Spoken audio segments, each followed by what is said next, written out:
Hi, I'm Chris. I'd like to share my point of view about gambling and specifically about gambling addiction. So the happy ending, I guess, to my story, although there's never an ending, is there? But I'm working in the field that I wanted to work in now. I'm a darts commentator.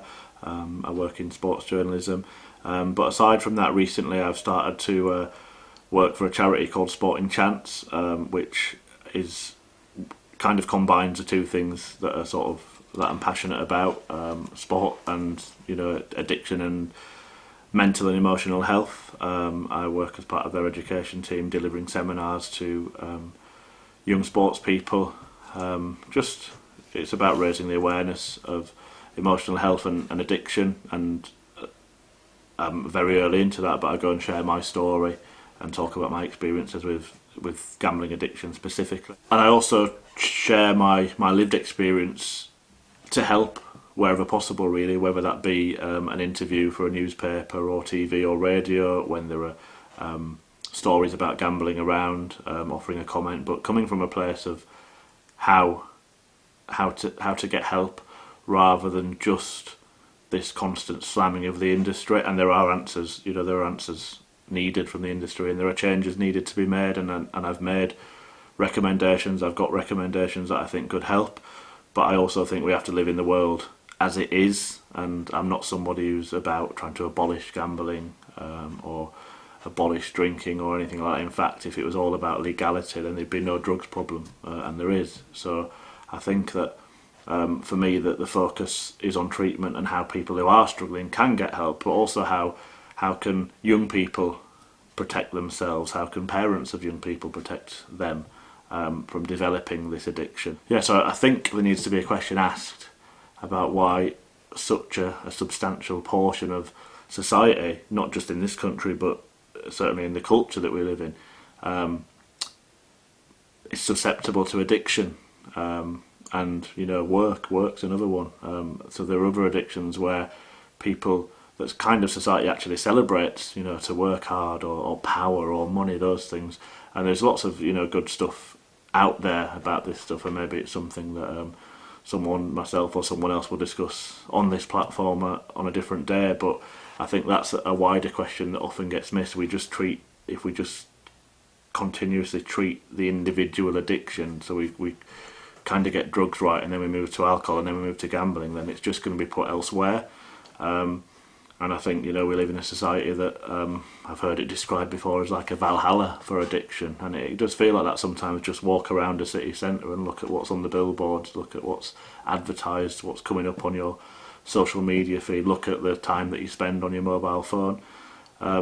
So yeah, I think that's a wider question, and gambling is part of that. But I do think that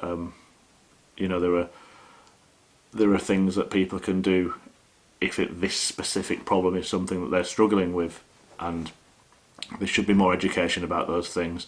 I remember when I was at school, we did have the sort of bog standard drugs and alcohol awareness, although it kind of came down to, when I was a kid, drugs are bad, alcohol's bad. But there was nothing at all about gambling. So I suppose kids grow up but believing that gambling is some kind of glamorous activity. In fact, I went into a school last year and delivered a talk, and just kind of for my own interest, just to feed my own interest, I asked the first question. I did 5 sessions with year 10 students. As the first question I asked was, what is gambling? And every single first answer was winning money.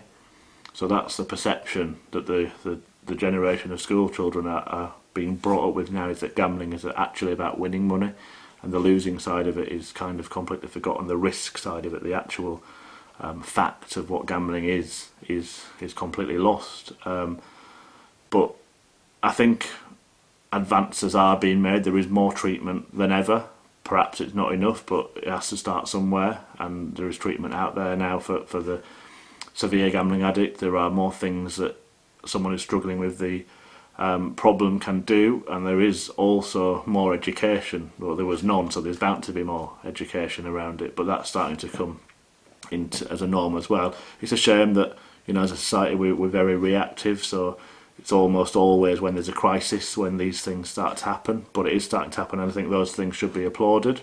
So for anyone that's struggling with gambling addiction, for me, unfortunately it took me to hit rock bottom, and I hear that to be the experience of many addicts, and I'm not sure with the severe addicts how much intervention actually helps, although I suppose it's different for everyone.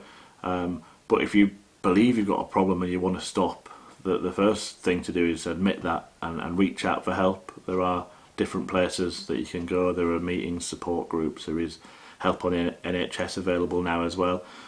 Speak to somebody. It's the same with any mental or emotional issue, and I 100% believe that addiction of any kind is a mental health and an emotional health issue. Just talk about it, get help, whether that's a friend, a family member. Just that first admission is really the most important part of the process. I think for people that perhaps are somewhere on the journey between perhaps a normal gambler, a problem gambler, and a gambling addict, there are things that you can do to perhaps try and work out where you are on that cycle. There are measures that you could put in place if you want to stop completely. There are things like GamBan blocking software. There's a GamStop blanket self-exclusion scheme for online gambling. There are also such self-exclusion schemes in place for casinos. Betting shops, it's a little bit harder because they're not membership based, so it's difficult to police a self-exclusion scheme. Perhaps that's one of the suggestions that operators could enforce and take on. And then for people that perhaps think that someone they know has got a problem, talk to them about it, but also again find out about the help that is out there, because I think one thing that I found really difficult particularly when I was relapsing, as rightly that this issue has been brought under the microscope and brought into the public domain, and there's a lot of stuff about it. A lot of the focus is on the operator, and that the operator must change. And as I've said a couple of times, I believe there are things that they can do and that they should do. But when I was in the middle of a relapse and that was a narrative, that was all that the discussion was about, I often felt completely hopeless, because it was like saying to me, well, they have to change, otherwise you're screwed. And actually my story is that by embarking on a programme of recovery, a process of internal change, changing what's in my head and my heart basically, and then that manifests in my behaviour, that's how to get well. So there are, for me, no quick fixes. I tried quick fixes, they worked for a period of time, and then devastation was worse. But I think with anything like this, the important thing is, if you are struggling, talk about it, get help. That there is help out there, even though it might not seem like it at the time. I think the sad reality, the difficulty, is that you have to be ready. And for me, there's been a couple of times where I found myself ready. One of the times ready to stop, that is. One of the times I attempted to take my own life, but the next time I decided to get help, and that's what's put me where I am today.